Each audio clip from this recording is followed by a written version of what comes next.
2025 ഫെബ്രുവരിയിൽ GUP school ചെർപ്പളശ്ശേരിയുടെ വാർഷിക സമ്മേളനത്തിൽ VK ശ്രീകണ്ഠൻ MP-യുടെ ശ്രദ്ധയിലേക്ക് 4ാം ക്ലാസ് വിദ്യാർത്ഥി K അനിരുദ്ധ തന്റെ പ്രസംഗത്തിലൂടെ കൊണ്ടുവന്നത് സ്കൂളിലേക്ക് ബസ് എന്ന ആവശ്യം.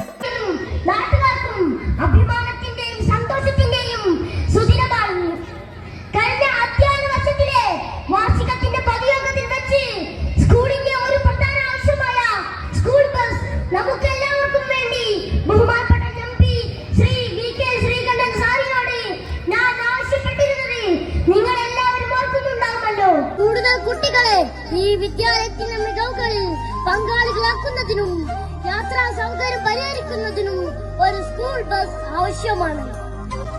അതിനൊരു കൈത്താങ്ങാകാൻ നമ്മുടെ നാടിന്റെ നായകനും ബഹുമാനപ്പെട്ട MP-യുമായ ശ്രീ ശ്രീകണ്ഠൻ സാറിന് സാധിക്കുമെന്ന് ഞങ്ങൾ പ്രതീക്ഷിക്കുന്നു. വർഷത്തേക്ക് വരുമ്പോ MP ഫണ്ടിൽ നിന്നും ഒരു ബസ് ഇവിടേക്ക് അനുവദിക്കും എന്ന് നമ്മുടെ പ്രിയപ്പെട്ട കുട്ടികളോടും രക്ഷാകർത്താക്കളോടും എല്ലാവരോടും അറിയിക്കുന്നു.